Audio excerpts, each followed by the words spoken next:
Mambo aripo pamsiwo iye wafa pamchinjiko asiano uya zvino kutora wakewo pamsiwo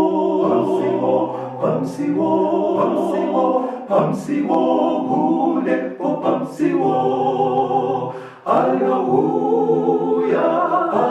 Hallelujah, unde ari pamsiwo. Živone so rzekuja, żino rzekuitika, to ona neko kasika.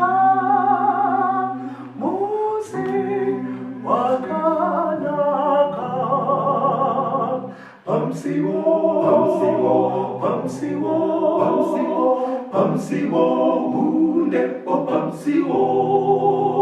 Hallelujah,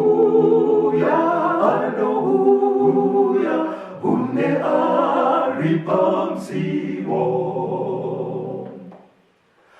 Musana gitse pansipo, kuti kusine dambuzo, dakaramu ponesiwo, auye pasipo. Pamsiwo,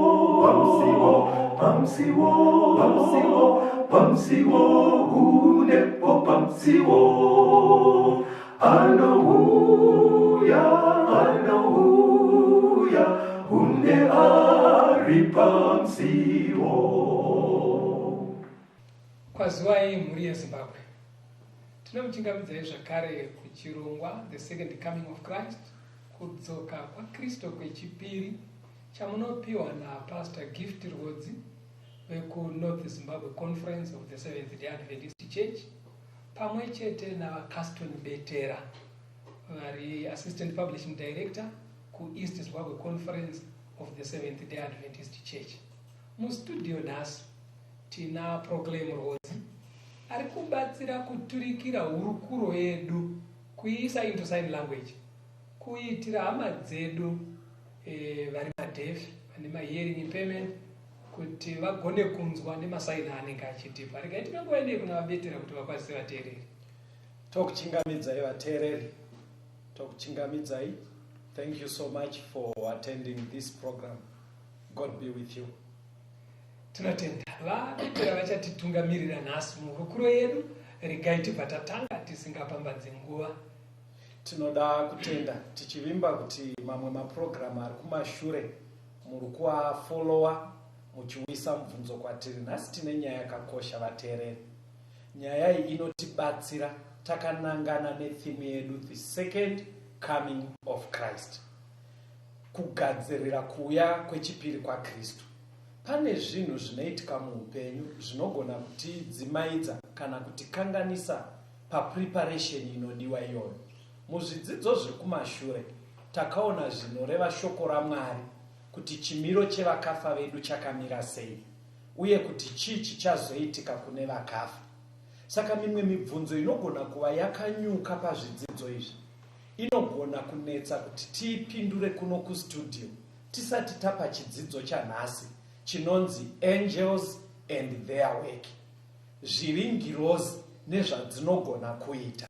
Chidzidzo ichocho chakatikoshera, chinotsanangudza kana kurerutsa zvimwe zvinogona kudaro zvichitikatyamadza mukurarama. Chidzidzo ichi tine donzo rekuti chipindure mibvunzo ingangodaro iripo. Mufundisi pavaidzidzisa zverufu zvinoitika, chikonzero takatangira ipapo ndo chinhu chimwe chinotikatyamadza pakurarama rufu. But kunozoita tumwe tunonyuka tunokatyamadza twekuti Bhaibheri rine mhinduro futi, asi rinenge riine shungu yekuti mumbozva kuti zvatiri panyika tinomborina nani uye zvakamira sei. Saka chidzidzo chedu chanhasi chiri kuti ngirozi nezvinogona kuitwa nengirozi. Ngatibva tapinda muchidzidzo ichi mufundisi, toda kuti titange nekuona kana kupindura mubvunzo uripo kana kuti wandiroda kupa kuvateereri wekuti ngirozi dzakabveke. Ndoda kuti muverenge kuna Colossians 1 verse 16. Vakorose chitsauko 1 vhesi ya 16. Nokuti maari zvinhu zvose zvakasikwa, zviri kudenga napanyika, zvinoonekwa nezvisingaonekwi, kana zviri zvigaro zvoushe, kana ushe, kana vabati, kana masimba, zvinhu zvose zvakasikwa naye zviripo nokuda kwake. Pauro achinyora tsamba iyi ari kuitira kuti panogona kuva painada kubvunzwa kuti ko chakati, ko nhata, ko maatomu, ko mvura, ko maplanets. Saka abva azviisa mupanda mumwe chete kuti zvingave zvinoonekwa kana zvisingaonekwe, zvingave zvatinobata kana zvisingabatike, kana kuine chinhu whether chero chiri noun, chinhu chese chiriko panyika chakasikwa naMwari. Saka patiri kutoti ngirozi kana kuti angel chitori chinhu kaiti, Vakorose iri kubva yati chiripo nekuda kwaMwari. Saka ngatidaiso vateereri, ngirozi dzakasikwa naMwari, dziriko nekuda kwani? KwaMwari. Saka they are created beings, zvinhu zvakasikwa naMwari. Mubvunzo wobva wati mufundisi, zvakasikwa rini? Nekuti ukadzidza mubhaibheri rinoisa pachena Mwari achisika nyika kuti zuva rekutanga Mwari akati ngakuve nechiedza, zuva repiri akati mvura ngadziparadzane, zuva retatu akati imwe mvura iyi buritsa pasi pakaoma paite vegetation, zuva rechifo Mwari akati denga ngarizare nemaplanets, nyeredzi nezuva, zuva rechishanu Mwari akati mvura ngaichizara nezvipenyu uye denga riite shiri dzinobhuruka, zuva rechitanhatu Mwari akati ngatichisikai mhuka, pedzezvo ndobva asika munhu nemufananidzo wake. Bhaibheri robva rati zuva rechinomwe Mwari ndobva azorora. Zvino ukatarisa pese apa hapana panoratidza kusikwa kwengirozi. Dzakasikwa rini? Ndoda kuti tsamba riri kuna Job chapter 38 vhesi ya 4 to 7 ritibatsire kuona kuti kune zvaive zvako here kare Mwari paasika nyika. Verengerai vateereri. Job 38 vhesi ya 4 kuenda kuna 7. Iwe wakanga uripiko panguva yandakateya nheyo dzenyika? Chidudzira kana uine zivo iwe. Ndianiko wakatara kukura kwayo kana uchizviziva? Kana ndianiko wakaiyera noruonzi? Ko nheyo dzayo dzakateyiwa pamusoro pei? Kana ndianiko wakateya ibwe rayo rekona? Panguva yakaimba nyeredzi dzamambakwedza pamawa, uye vanakomana vose vaMwari vachipururudza nomufaro. Toda kutenda. Muri kuona kuti mukutsanangura Mwari achikurukura naJob, Job angashushikani kusvikanzi buda panze titaurirani. Ari kubvunzwa kunzi unozviziva here kuti pandaa ndiri kusika nyika, nguva iyoyo nyeredzi dzaMwari nevanakomana vaMwari vaipururudza. Pfungwa yandiri kuda pandima ichete mufundisi ndeyekuti pakusikwa kweplanet Earth, kweupenyu hwekuno hwatinoziva, hwakazovapo kuine zvenge zvichitoobserva Mwari achisika. Ndo zviri kunzi zvaipururudza. Mukunyora kwaJob ari kuti nyeredzi sekunge mastars kana kuti sons of God. But muchiona patiri kuramba tichidzika, zvichajekesa pachena kuti vaiobserva Mwari achisika ingirozi. Saka pfungwa yandoda kuti ibatwe nevateereri ndeyekuti ngirozi dzasikwa naMwari. They were created before planet Earth. Pabatika kama. Nekuti ukatozoenda Adamu naEve vatadza, kunonzi Mwari akaisa ngirozi pagadheni reEden kuti vasadzoke mugadheni. Saka ndafunga kuti muchabva mandibvunza patika ndibva ndapataura. Mufundisi ndima itaura zvevakafa. Ngirozi havazi vana vacheche vanenge vafa. Atori mabeings akasikwa naMwari, akatosikwa kusati kwatomboita kana munhu wanani afa. Ngatichiona ipangirozi idzi dzinogona kuenda mipanda mingani, zvakambomira sei kubva kareko. Maybe ndikubate murumu muranda wacho. Yes. Sati maenda kunopatsanura ngirozi apa. Kana ndanyatsonzwa zvakanaka, Right. mapoints akabata. Mabudisa imimi kuti ngirozi zvisikwa zvakasikwa naMwari. ndizvozvo Ndochekutanga. ndizvo zvitoriwo zvisikwa. Right. Uye pakusikwa kwadzo muri kuti dzakatangira vanhu. Ndizvozvo Pakazosikwa nyika yedu inoyi nekugadziriswa naMwari dzanga dzatovepo. Saka paya pari kunzi naJobho nyeredzi dzaipururudza. Jobho ari kushandisa vara rekuti nyeredzi. Kana muchida kunyatsonzwa sezvirikutaurwa navabetera, mukazoenda kuna zvakazarurwa 1 vhesi ya20, ndo painonoburitsa kuti nyeredzi, vatumwa kana kuti ngirozi, amwe matauriro ekutaura kuti ngirozi.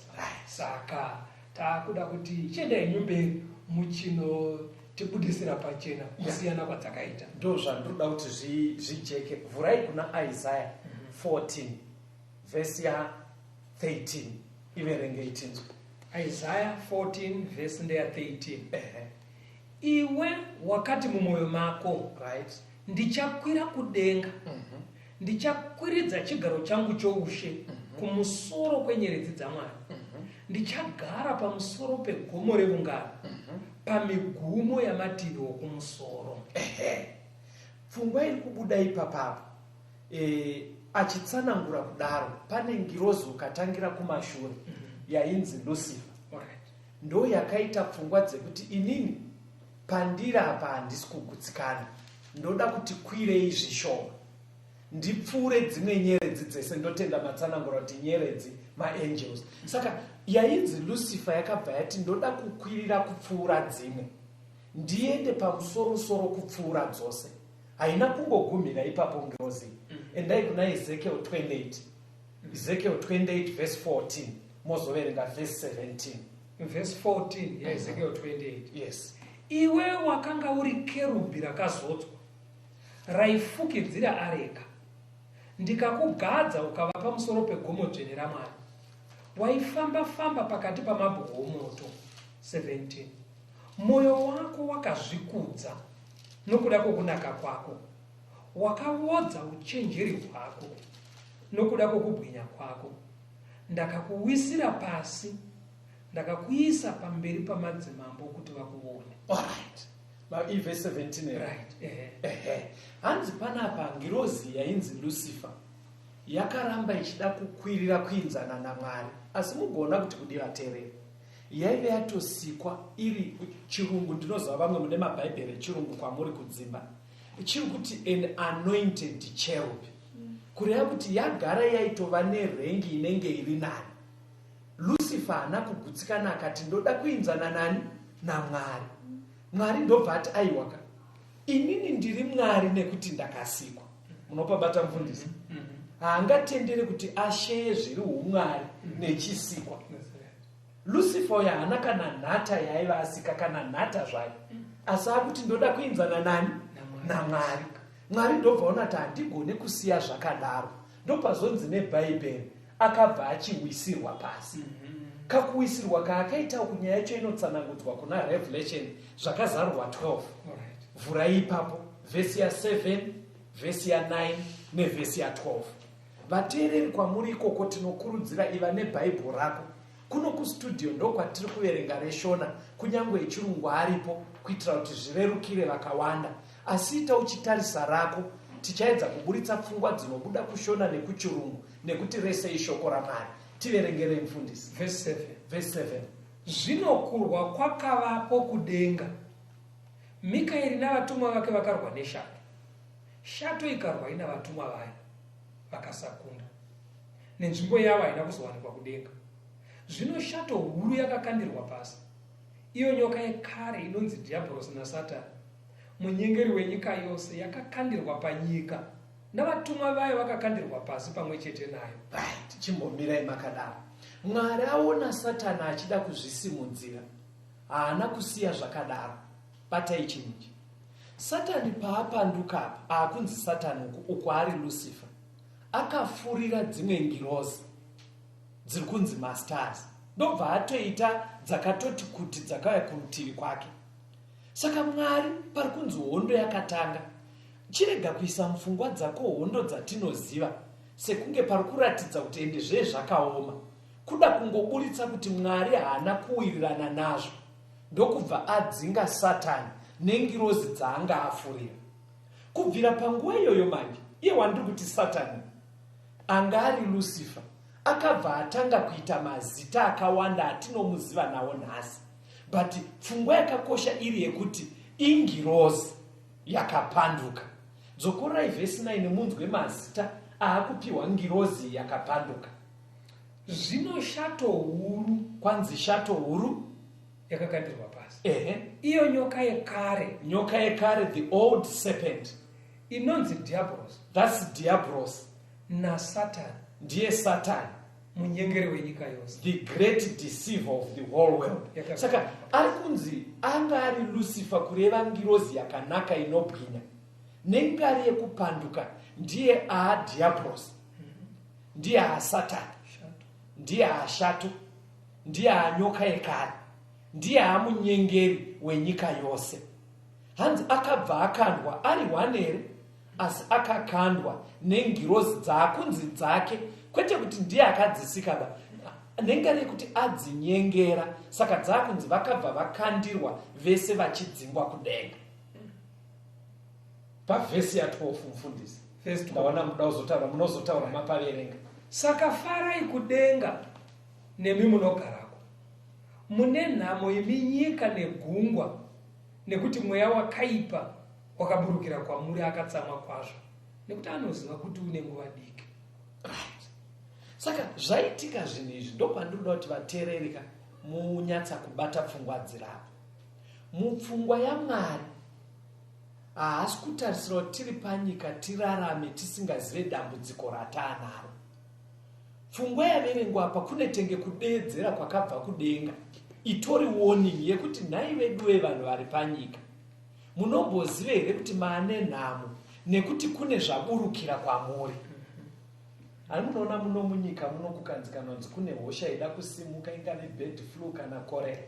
Zvinoshambadzirwa pamaredhiyo mufundisi kuti gadzirirai kunonzi kune flu, chikosoro chasimuka chakadai. Chikonzero dzihurumende nemaauthorities achidaro varikuda kuti zvinhu izvi zvisakuwane uri unaware, wakavarairwa. Saka njodzi nevanhu panyika yekutanga iri kubuda muchidzidzo chino ndechekuti kune vanhu varikuda kurarama sekunge tiri tega. Iro denga riri kutodedzera kuti nhai wedu wee, muri kumbozivawo zvauya panyika here? But muchiona mararamiro atinoita, ungave uri mutendi kana vasingaende kumachechi, tinorarama sekunge tiri tega. Iro denga riri kutoti pane zvakaburukira kwamuri. Ndinoda manyorero arinoita riri kuti mweya wakaipa wadii? Waburukira kwamuri. Imi vateereri pamuri kufamba nemi, chakadzingwa kudenga chii? Handiti ndiSatani nengirozi dzaafurira, ndo zvakadzingwa. But muri kuona here Mwari achipa warning, ari kuti mune nhamo yeminyika nekuti chii? Mweya wakaipa waburukira kwamuri. Haasi kuti nekuti Satani nengirozi vauya. Nekumwe kutaura Bhaibheri udapedza kureva kuti chinonzi mweya wakaipa ndiSatani plus ngirozi dzake. Apa ngapakujekerei vateereri. Panonzi Bhaibheri charinoti mweya wakaipa riri kureva Satani plus his angels. Ndoziva kuti muda kubvunza mirai tozopapfuura ipapo. Saka mweya wakaipa hachizi chinhu chinobva kuna tete vari kumhondoro, hachizi chinhu chinobva kumakuva. Chinhu chiri kutonzi ndiSatani nengirozi dzani. So chinonzi mweya wakaipa patiri kutambira mudariro rengirozi, ndo matiri kutambira mufundisi. Saka ibvai mabata chekupedzisira, ndoda kuti tifambe. Kwanzi akatsamwa. Kwanza akadiva teereri, akatsamwa. Saka handizive zvatiri kusangana nazvo zviri kutinetsa muupenyu vateereri. Nogona kuva ruri rufu, hosha, kubuda mabasa. Chandaida kukukurudzirai, musakurumidze kuti tete vakatsamwa, sekuru vakafa vakatsamwa. Ari kubuda muBhaibheri akatsamwa ndiSatani. Ukaziva munhu ari kunzi akatsamwa neBhaibheri, zvinotibatsira even kugarisana paukama. Takuda kuti tichiona sofa ndoziva kuti mazvibata kuti Mwari asika ngirozi dziri boka 1. Pakupanduka kwaSatani Lucifer dzabva dzaita mapoka mairi, dzakaramba dzichiteerera Mwari nedzakaramba dzakabva dzatora rutivi rwakaipa. Alright. Saka pari zvino kune mapoka mairi engirozi, dzakanaka nedzakaipa. Saka muchiona bhaibheri kubvira ipapapa harizongorambe richiti angel, rinenge kuti holy angels, kupatsanura kuitira kuti tisarivare sekunge tikati ngirozi tiri kungoreva zvinhu zvakanaka, kwaane dzakapanduka. Zvino idzo ngirozi dzakanaka nedzakapanduka, chikamu chandauda kuti bate, dzinogona kuita zvipi? Masikirwo adzo dziri muchimiro chipi, mufundisi? Because haugona kungopiwa warning yekunzi wokoyo, worega kuudzwa kunzi mbavha yanetsa kuguta renyu, ari kufamba akapfeka t-shirt yewhite achinyepera kukumbira vanhu, achinyepera kuti hama dzangu ndadzishaya pavailoja. Unoona vanotibatsira kuti tisatsutswa nobvatsanangura kuti chenjererai mukomana ari kuuya akapfeka zvakati, mukamuona vaya padzimba dzenyu musavhure dhoo. Saka bhaibheri haraigona kungoti chenjererai mweya wakaipa, rorega kutihinta kuti tingauone sei. Saka toda kutione kuti idzo ngirozi mukusikwa kwadzo dzingaenzaniswe sei nevanhu. Ndoda kuti muverenge kuna Hebrews 2 vhesi ya 5 kusvika pa7. Hebrews 2 verse 5. Nokuti nyika inozouya yatinoreva haana kuiisa pasi pavatumwa, asi mumwe wakapupura kwazvo pane imwe nzvimbo achiti, kwamunhu chiiko zvamunomufunga, kana mwanakomana wemunhu zvamunomushanyira? Makamuita muduku zvishoma kuvatumwa, makamushongedza korona yokubwinya nokukudzwa. Ndoda kukumidza kuenda pane pfungwa dziri kukosha. Ari kunyora bhaibheri apa Mwari vachitizisa, vari kuti Mwari chamunotishamisa ndechekuti muri kugara muchiudza vaparidzi nemumastudio sezvatiri kuita, mufundisi, tiri kuudza vanhu kuti kune nyika inouya, ngatichisiyai zvemahombe tigadzire kuuya kwaKristu. Saka munyora abva ati iyo nyika inouya yatinoreva, mukanzwa patine tiri mustudio pese, pfungwa yeticharamba chiitaura vateereri kuti kune musha unouya. Zviri kunzi nemunyoro webhaibheri, nyika inouya iyi negoridhe rinonzi ririko nemafurutsa anotaurwa aya, hanzi hazvina kugadzirwa ngirozi. Saka munyoro webhaibheri ari kushamisika kuti nhai Mwari, indaa mabva maramba muchitisona kudaro, kutigadzirira zvinhu zvakanaka kudaro, taitofunga kuti muchaisira nzira dzegoridhe kungirozi, nekuti ngirozi dziri padanho rinopfuura revanhu. Munhu anyanya kukosheiwa munoita kuramba makateedzana naye, muchiuya naye nepatv neparedhiyo nekumachechi. Munhu akoshei zvamubva mamuteera, iye ari mudiki kungirozi. In other words, munyora ari kuti tichikombeya munhu nengirozi, munhu ari pachidanho chiri pasi kune ngirozi. Nechirungu tinoti ari of an inferior status to angels, kureva kuti ngirozi dzine danho riri pamusoro. Maibata kapfungwa ina kujeka, mfundisi. Musakurumidze kudaro, vateereri vangu vanofunga kuti zvatojeka. Ndoda kuti kudai akasika ndiMwari uyu, zviri kubatika kavateereri, tomisa kudenga denga. Pari kunzi obva asika munhu uyu arapa. Pari kunzi pakati pemunhu naMwari imwe rengi iri nechepadenga ndeyengirozi, muusuperiority. Asi munhu achisikwa akabva anzi chitonga zvese zviri panyika, kureva kuti order yacho yesuperiority inotanga naMwari. Teerera ipapo wateereri, kwouya ngirozi, kwouya vanhu, kwouya zvinhu. Mapabata pa kureva kuti munhu akatambudzika kuri kwekuti arida solution yamunetsa muupenyu. Zvinomeka sense, mufundisi, kuti atsvage solution kune zviri padenga kwaari, kwete pazvinhu zviri pasi. Because kana tichiti munhu ngirozi Mwari, zvino iwe uri munhu wotsvaga solution kune chiri pasi kwako, apa bude zvakanaka. But muchaona ndo zvinoita, anogona kutoti anetseka, mvura chaiyo anogona kutoti inondisorovhera, kana mombe iri mudanga chaiyo. Saka parengi yekukombeya munhu nengirozi, munhu ari pasi pane ngirozi. But dzingori superior pakudii, vateereri? Bhaibheri rinoisa pachena. Eno toda kutasa zvadziri dzingave dzakaipa kana dzakanaka, masikirwo apa dzakaitwa ekuti dzibva dzanzi dzinopfuura vanhu. Ndoda kuti muverenge kuna Mabasa 10 verse 1 kusvika pa6. Mabasa 10 verse 1. Zvino kwakanga kuno mumwe murume paKesaria wainzi Kornelio, Yes.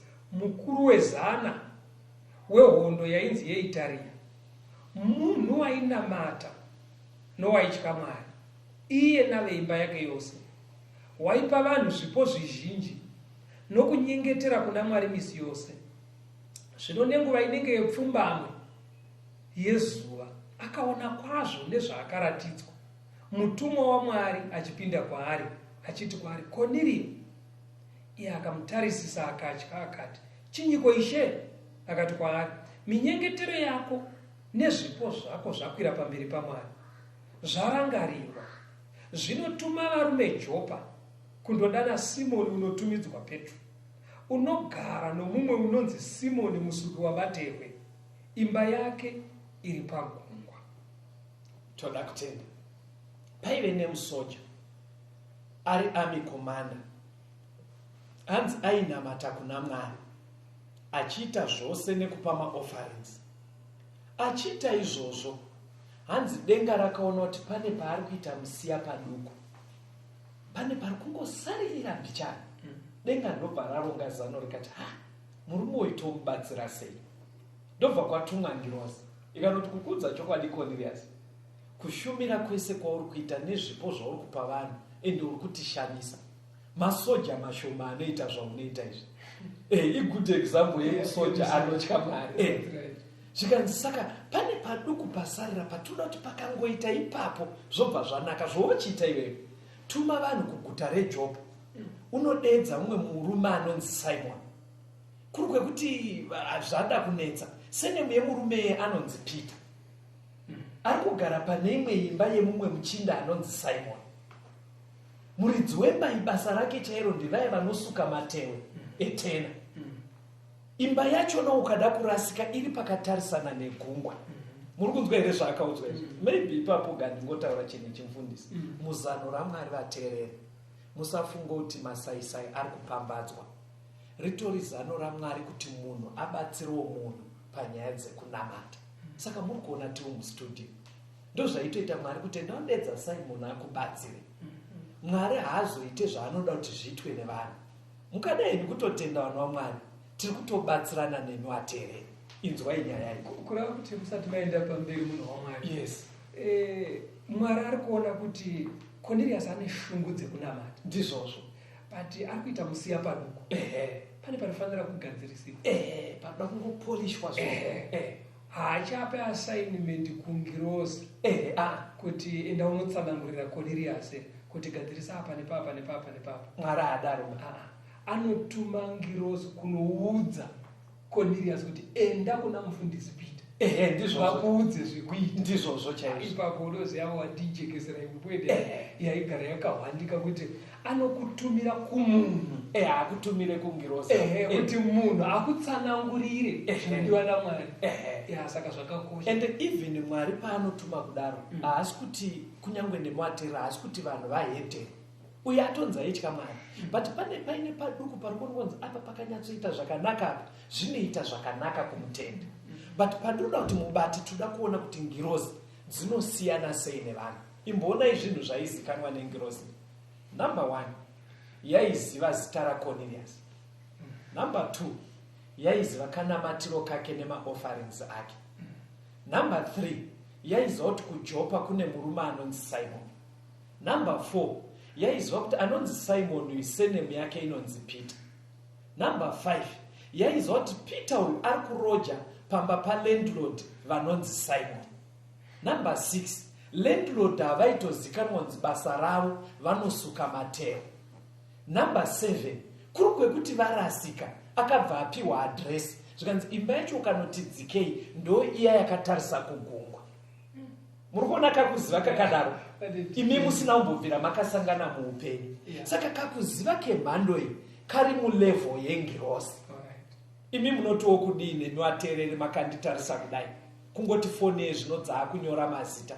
Dai dzaisanyora ubva wandifonera ndobva ndakudera kuti halo ndirumbere kuri sei kugokwe. But chingawena unyore metsi dziya udzipase, chirega kuva waridhi nekufa kwakaita mama. ndobva ndatsanangura madetails ako ese tisina kumboonana. Ndozviri kunzi nebhaibheri, kakuziva kemhando iyoyo kana kekubva wataura nhamba dzechitupa akasisiri karuzivo kevanhu kalevel yengirozi. Toda kutenda, toda kuti tiende pamberi. Chii chimwe chadzinogona kuva dziri dzinogona kuziva? Matthew 1 vhesi ya 20. Ngirozi idzi dzinogona kudii kuratidza kuti shuwa dzasiyana nevanhu? Matthew 1 vhesi ya 20. Zvino wakati acharangarira izvozvo, tarira mutumwa washe akazviratidza kwaari pakurota.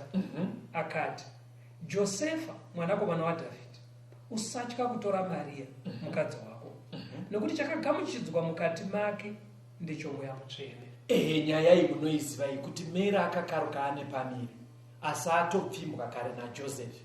Paadzoka kwaElizabeth kumakomo kuya, kwakuya atone pamiri paane 3 months. Kuzozviti kuna Joseph akati, saka ndeinyeperwa kuti aende kwakazini sister yake Elizabeth. Mukutaura kwanhasi munobva mati anditrasta here. Saka hanzi Joseph zvamunetsa akuda pamwe aifunga kuda kutoramba mudzimai. Ngirozi yakabva yatumwa, but iri kunzi ngirozi yakauya muchimiro chehope. Ndopandoda kuti vateereri mubate kuti ngirozi dzinogona kuuya muchimiro chehope. Chii chimwe chadzinogona kuita? Matthew 28 vhesi 1 to 4.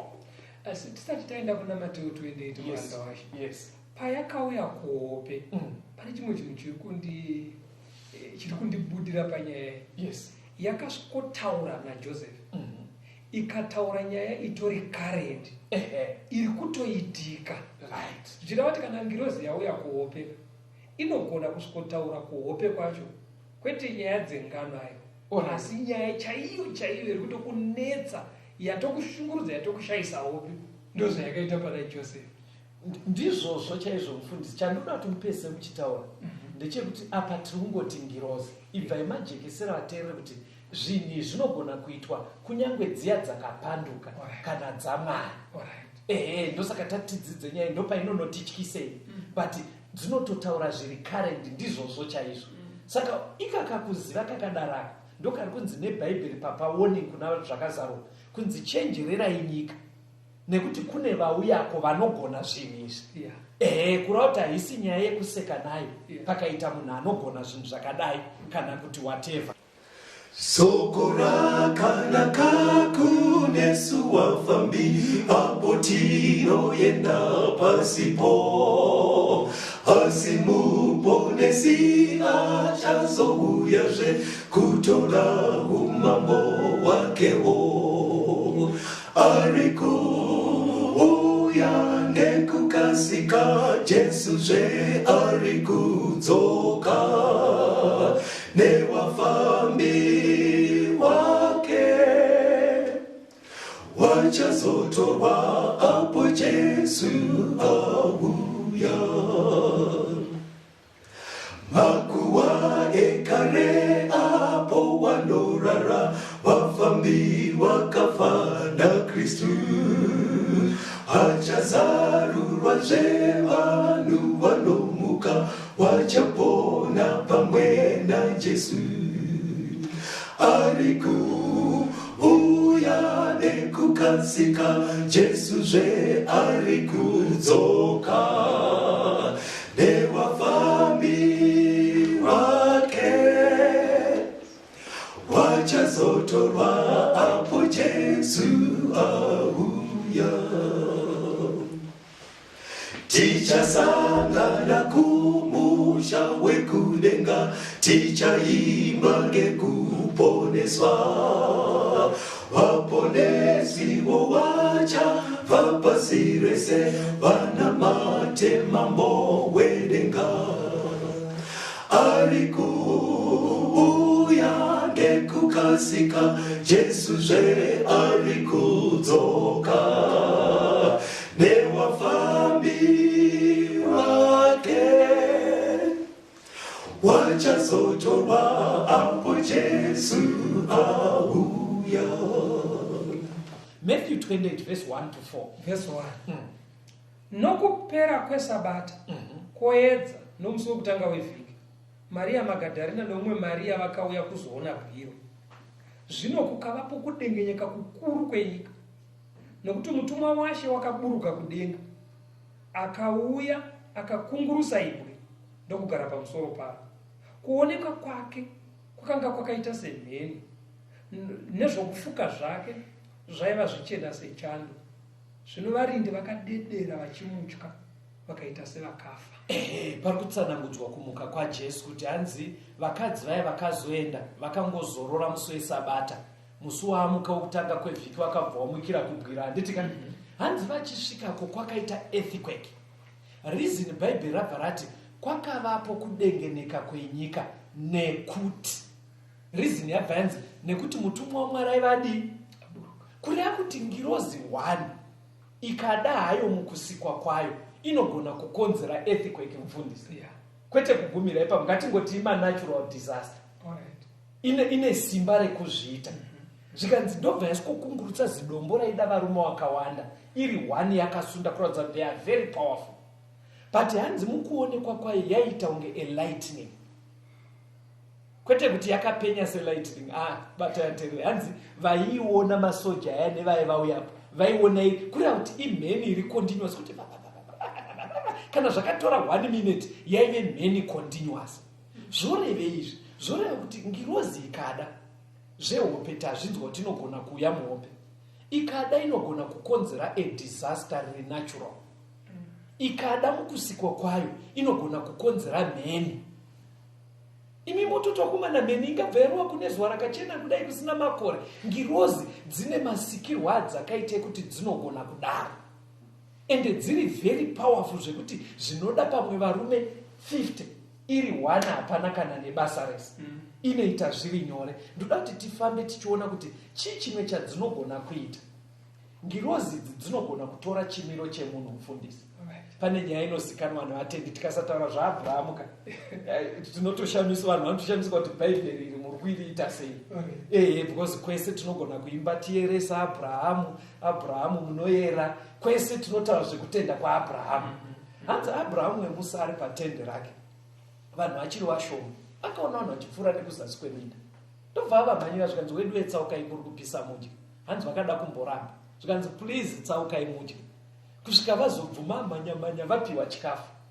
Nyaya iyoyo manje ichitaurwa navaHebheru 13 verse 2 inobva yatsanangura kuti chii chaitika musi iverengai mufundisi. Musakanganwa kuitira vaeni rudo, nekuti vachidaro vamwe vakagarisa vatumwa mumba vasingazivi. Mapanzwa kana mai vakateerera zvenyu zvokuti vanhu vamatsotsi muchimbotaura navo vanhu vari kugedhi hatisi kuti pusa yenyu, but bhaibheri kuti musakanganwe kuitira vaeni chii rudo. Hanzi nekuti ana Abhurahamu pavakatofunga kuti vanhu vari kupfuura, hanzi haana kutoziva kuti ndiri kuitira chii rudo. Saka pfungwa inobuda ndeipapa, ngirozi dzinogona kuuya sevanhu. Dzinogona kuuya sevanhu. Uri kureva kuti munhu unogona kushanyirwa kuti ndimaini nevauya iye tori ngirozi. Ndizvozvo chaizvo were kuchimiro chameri vanogona kudokona kuti ndibaba mundini asi iri ngirozi. Pane nyaya iwe totaura kuti namama avapo unzwa mozodzoka, ndopari kunzi pane kawarning kekuti tigarewo sevatendi chaivo. Dzinogona kutora chimiro chipi futi. Hebrews 1 verse 7. Ndinotenda kuti vateereri muri kunyora mavhesi esari. Hebrews 1 verse 7. Napamusoro pavatumwa unoti iye Mwari about angels anoti kudii? Iye unoita vatumwa vake kuti vave mhepo. Mwari masikira akaita ngirozi dzinogona kuita semhepo, navaranda vake kuti vave murazvo womoto. Ngirozi dzinogona kuita like a flaming fire. Machiona chimiro chadzinogona kutora, ndo masikirwa adzo. Zvinotsinirwa futi namapisarema 104 verse 4. Munogona kuisiya iyoyo vateereri inyorei. Mapisarema 104 verse 4 inotsanangura kuti ngirozi dzinogona kuita like a whirlwind. Ndofunga muchidzidzo chakambopfuura mufundisi vakatsanangura kuti pakaenda Eria kudenga pakauya ngoro yemoto nemabhiza emoto, ndobva zvavaparadzanisa, ndobva abvutwa nechamupupuri chiya. Ndofunga vakaisa pachino chamupupuri chiya yanga isiri mhepo yedu yatinomezha nebharomita. Dzaive ngirozi dzatora chimiro chechamupupuri, dzaive ngirozi dzatora chimiro chemoto, ndobva dzatora Eria achienda kudenga. Masvika here pana Exodus 3 vhesi ya2 na3 muone zveshuwa kuti ngirozi dzinotora chimiro chemoto. Exodus 3 verse 2. Ehe. Ipapo mutumwa waJehovha akazviratidza kwaari mumurazvo womoto pakati pegwenzi. Akatarira akaona gwenzi richipfuta nomoto asi rakanga risingatsvi. Yes. Mozisi akati, regai nditsaukire ndione chishamiso icho chikuru kuti gwenzi haritsvi neiko. Very good. Hanzi ngirozi ndo yakava ikasvoti zete mugwenzi riya, but haina kugara musui semunhu, haina kuita semhepo. Hanzi yakazvichinja ikaita semurazvo wemoto. Mozisi ari kuona chinguri 30 minutes dzapera ari kungoona moto, but hapasi kuita madota. Ndobva akazo inanza ndamboona moto wemhando iyi wekutoti unenge uchitonzi takaona moto kumhiri kwenyu uko manheru muchifumira kukusena hapana madota. Asi ndinonzi imi moto wamaitamba nawo manheru maita kunge muchapisa dzimba kaino, maitamba nemoto kuda. Ngirozi dzinogona kutora chimiro chekuita kunge flaming fire. Mubhaibheri mufundisi tinogona kuramba tichiteedza. Mune mienzaniso yakawanda inotsanangura zvengirozi. Tinogona kutaura zvaDhaniel. Maybe iyo ngatiiverengere vateereri. Daniel 6 verse 22. Daniel 6 verse 22. Mwari wangu wakatuma mutumwa wake akadzivira miromo yeshumba dzikasandikuvadza. Nokuti pamberi pake ndakawanikwa kuti handine mhosva, napamberi penyu imi mambo hakuna chakaipa chandakaita. Daniel aivaiswe mugomba reshumba. Inyaya yakajairika. Hanzi ari mushumba idzaitozikanwa kuti unosarawo mhara pasi watobvanzurwa. Saka pakamukira mambo kusena achiti, nhai Daniel, urimwe here? Ndofunga kwaingowa kubvunza nhando kwaari. Aive neguilty conscience kuti wakomana munhu uya. Hanzi akatonzwa achidaira akanzi, mambo raramai nekusingaperi munhu ari mugomba. Saka Daniel ndiye anotipa reason kuti sei asina kudyiwa neshumba. Ari kuti Mwari akatuma ngirozi yake ikavhara miromo yeshumba. Saka pari kuburitsa kuti ngirozi ine simba rekuuya pachikara yoshanda pachiri uchitadzisa kuita zvachinosiita mazuva ese. Ndizvozvo inogona kutosunga nyoka ikatotadza kuruma munhu. Saka muchiona bhaibheri ndizvozvo chaisambudza. Saka muchiona bhaibheri chiti Mwari achichengeta ake. Kana nyoka chaidzo kwataifudzira mombe tiri vafana kudai, musafunga kuti taisasangana nadzo. Asi Mwari he terms wild animals. Ngirozi dzine capacity, and handizoti gombairai neshumba ngani, but Daniel ari kunyatswa specific kuti kwakatumwa ngirozi 1. Ameno kabatiro kayakaita miromo yese ndo kushamisa kunoita ngirozi. Ndingade kukudzai zvakawanda. Kune nyaya dzekuti munotoziva kuti ngirozi dzinodai. Ngandikudzei nyaya yaZakaria, baba vaJohn the Baptist. Nyaya iyi munoiziva teereri. Hanzi iye nemukadzi wake Elizabeth vanga vachembera vasatotarisire kuita vana. Hanzi mwe musi achiita basa mucheche kwakatumwa ngirozi yainzi Gabriel. Handobva avhunduka zvikanzi usatye muchaita mwana. Iye semuprista zvaanositicha vanhu kuti vaine kutenda kwakushaya kutenda kuya. Zvikanzi akana mukadzi wangu achembera zvingaite. Zvikanzi nengari yekuti waramba uchaita mbevere kusvika mwana achizvarwa. Hanzi vanhu vakachembuka kuti mufundisi asiri kubuda muchechi nhasi kwakanaka, kwakubuda achiita sign language sezviri kuita ari kutibatsira chidzidzo chino mustudio. Hanzi vanhu vakazoti ameno zvaaona. Hanzi ngirozi yakabva yaenda futi kuna Mary. Ndobva yanoti Mary uchaita mwana umutumidze Jesu. Mary uyu akada kudhauta. Zvikanzi shuwa here handisati ndambosangana nemurume. Zvikanzi aiwa unomboziva kuti kudii. Iye zvino ndoda kuti uzoenda kune cousin sister yako Elizabeth. Uchatonoona atone pamiri pane 6 months. But mese maitoti Eliza hachaite vana. Hanzi Mary kwakuzobvuma paya. Nyaya iyoyo ukaitedza yese iri kuna Luka 1. Chandakabata pairi, ngirozi inogona kuti varwodzi kudai zvamuri izvi mukomagivi makakura muchitaura, inogona kukuremadzai mukaita mbevere. Matokura 1. Inogona kuzoti futi iyo yakuita imbevere yobvisa urema uya futi motaura futi. Zvakaitwa Zakaria dzine simba iroro. Ine simba futi rekuziva zviri maererana nemimba dzana mai. kuti atione 6 months. Yaitoziva kuti Eriza yaane 6 months. Saka pari kunzi karuzivo kakadaro sikane ndozvainotaura. But mukaona ndangosvika kwamuri kudai ndobva ndati maini ndinoziva kuti maane 6 months ne3 days pamiri penyu. Handisi chiremba ndaita zviri kunzi kakuziva ikako kari kuarea yengirosi akasike vanhu mapabata kano yotoziva futi kuti Elizabeth icousin sister yako zvitori karendi zvisingatorambiki dzinoziva ipo paurema apa ndingade kukudza imwe example vateereri ndeyaJacob uya wekutsotsa mukoma udango akudzoka kuIsraeri kwanzi akaita mutsimba nengirozi ndobva zvagoita kunge zviri kudhonzerana but ngirozi yazoona kuti kwakuedza kungoradza kuti uri munhu. Unoziva kuti bhaibheri manyoro raro rinoti rinongoti akangotachwa hakusi kurova namba rinongoti akabatwa udyu kungogumwa kudai ndobva tosvikonogoka zvodependa vanhu vaitoti menekani kwakutozoonekwa achuya achikamhina kudai. Pfungwa yandakabuda nayo vateereri, an angel's touch can dislocate you. Dzine simba ngirozi rekuti kukuguma kudai unotonzwa kuti hamino zvaitika mandiri kutoremara. But rambai muchibata chinhu ichi vateereri, izvi zvinogonekwa nengirozi dzaMwari even nedzakapanduka dzese dzinogona kuita nyaya iyi. Maybe imwe nyaya ndingaudze vateereri ndeyabhalamu uya wekuda kunobhadharwa hanzi uya utuke vana vaMwari. Hanzi ari kuenda nembongoro rake, mbongoro rakaona ngirozi iri kumberi ndobva rati nzveri kati handisati ndamboona zvakadai. Hanzi akarirova kati dzoka murodhi, ndobva radzoka ngirozi ikati wo handobva inomira kumberi pakamanikana kudai. Dhongi rikashayo ndochidii rakazongoita zvekusqueeze, saka anonzi akakuzvuka Balamu. Ndobva akwara akarova dhongi stereki kuti rinda riri kubhihevha so raira kubhihevha. Barinoziva kuti a donkey is a domesticated animal.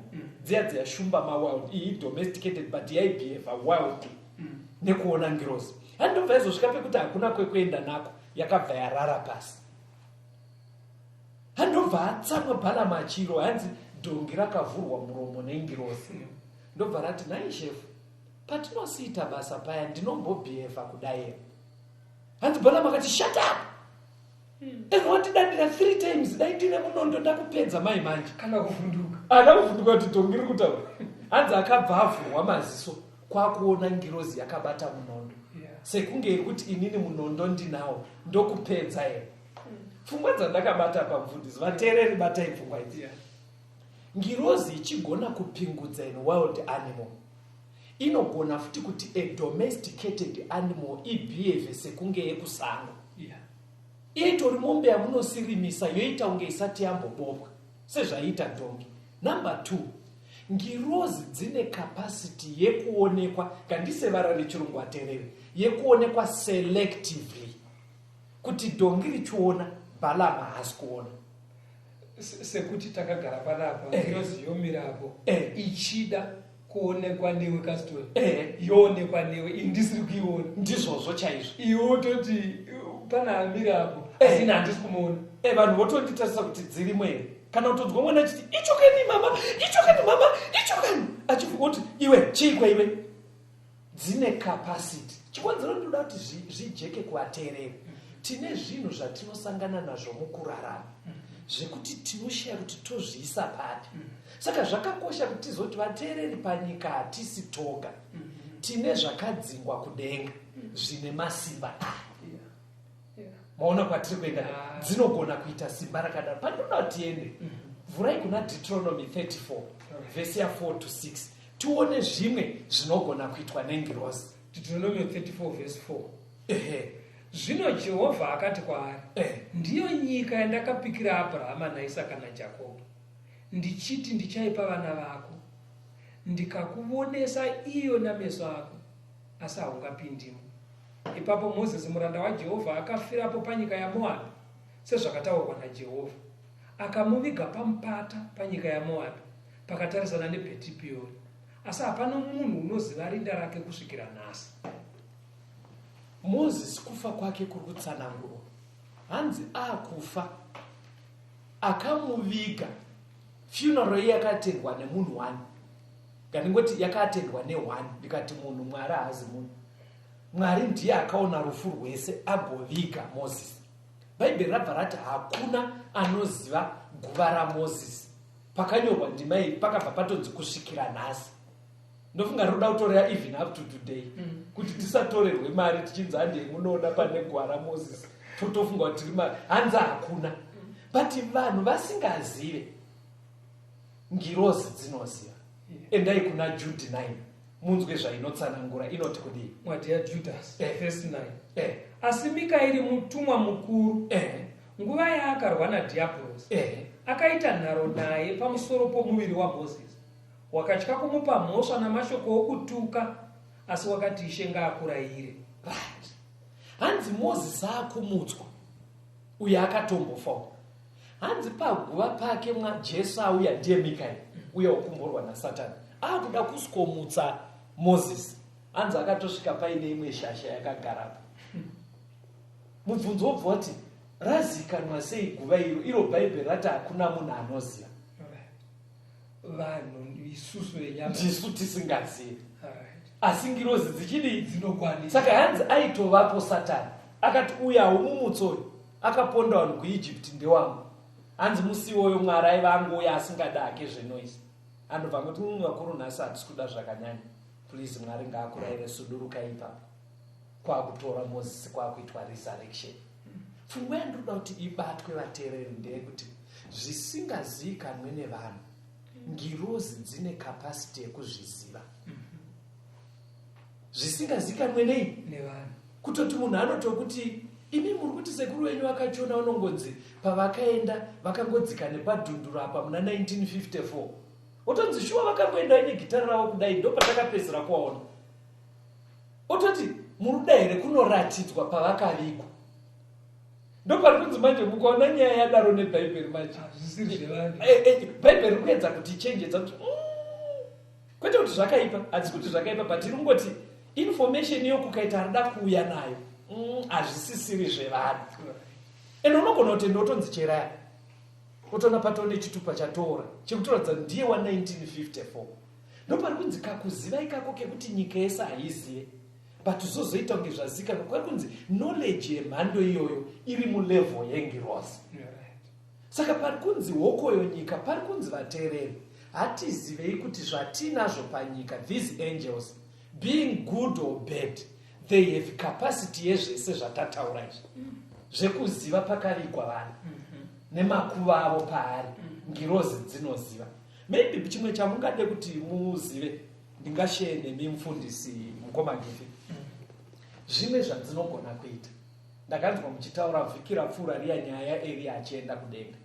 Asati aenda kudenga Eria, pane pakamboita nzara munyika yeIsraeri vatendi 3.5 years kusina chekudya.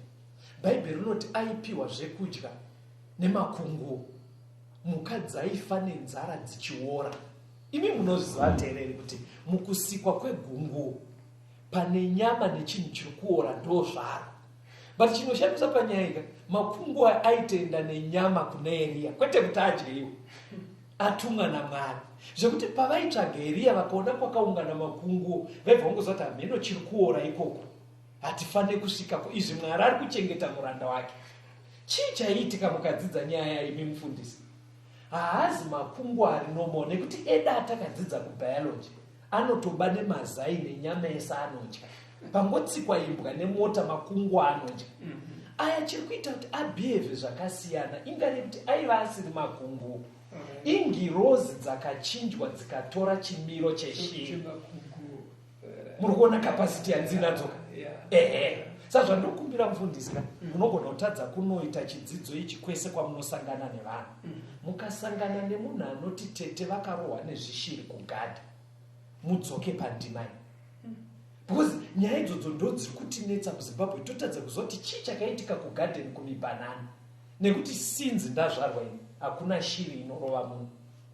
Unotonzwa kuti vakarohwa side rese rikadii rikaoma. Maybe tichipedzisa nyaya iyoyo, Eria akazoenda kudenga. Saka akasara achiita basa rake ndiElisha. Kunonzi Elisha mumwe musi ari kufamba aive nemhanza. Zvimwe zvifaniro kwakumuona, kwakumuseka, anyamhanza, pamuri ipapa mungaende kudenga saEria ini. ugoenda kudenga iwe, kwira katoni kudenga. Handobva utenge kumuseka munhu waMwari akati naye wedu enda dii.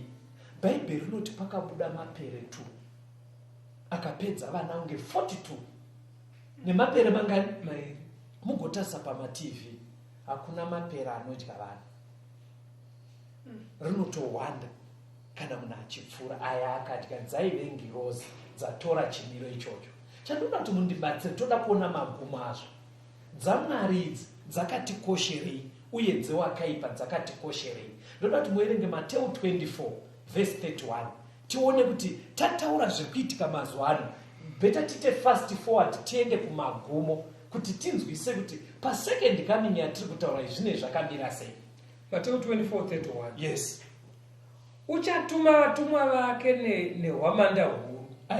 Vachaunganidza vasanangurwa vake kunobva kupoina. Saka pachauya Kristu at the second coming, all said and done vateereri, ngirozi dzekurutivi rwaMwari ndo dzichatumwa patichaita resurrection iya, dzotikokorodza tese tichienda kunochingamidza Ishe mudenga. Ende Bhaibheri rinototi idzo dzaMwari dzine mufaro kukaita mutadzi mumwe chete anotendeuka. Hanzi unenge wadzigonera. Ko dzewakaipa dzichaguma nekudii? Mateo 25 verse 41. Yes. Zvino uchati kuna vari kuruboshwe, ibvai kwandiri imi makatukwa. Yes. Muende kumoto usingapere. Yes. Wakagadzirirwa dhiabhorosi navatumwa vake. Saka zano rinaMwari kwekupedzisira harisire kuti tirambe tichinyengedzwa kana kutsotswa nengirozi idzi. Dzawakaipa dzekupanduka dziya pakupedzisira mvundisi ndidzo dzichapiswa mumoto. Moto haunogadzirirwa vanhu. Ndokumbira tsimbidzirai pfungwa iyo kuvateereri. Mubva mationekera vateereri vane mibvunzo, muvape mafoni namba kuti moto uyu at the second coming of Christ inova theme yedu mufundisi. Ndo patiri kutasira kuti zvinhu zvigoiswa maringe paposition yazvo. Moto hausi wevanhu. Taurai nevateereri. Tinoda kutenda mukumabetera vatsanangura kasitoni zvinokomborera kuti hatisi tega panyika pano. Kune ngirozi dzine masimba anodarika evanhu, dziri mumaboka mairi, dzakaipa nedzakanaka, dzese dzine masimba ekuita zvinokunda zvevanhu. Mukuita kwadzo ndokunogona kurasisa vanhu. Regai tigonzwa zvimwe muchidzidzo chinotevera chichisusukidza kubva ipapapo. Asi kana pangaite mubvunzo pamwe pasarira pasina unyatsojeka, sekutaura kwedu kwemazuva ese, tsvakai vari padyo nemishamwari dzenyu, hama, vavakidzani anopinda chechi yeSeventh Day Adventist, mubvunzei kuti ndine mubvunzo watangira pachirongwa ichi, anoziva kwekuenda nemi. Kana kuti tumirai message WhatsApp, SMS pafoni dzinotevera 0774 073 283 0772 415 886 0774 002 591. Para kuchengete tisangane muchikamu chinotevera. Ndokutendai kumakasitoni betera. Thank you Proclaim nekutibatsira pakuturikira chidzidzo chanhasi. Tinotenda Mwari. Tenzende tungamire mukati mezviedzo mananda andibata ndimwino dombo ndiwike ndimwimo tungamire tenzende tungamire semwana onyaradzwa munganyaradzwe nyanza mananda anomunzwa kana matinyarara emwetenzi wenyanza tenzini tungamire apo ndasvika nyanza mananda vondishisa andichienda zororo ndotsamira kune mwenga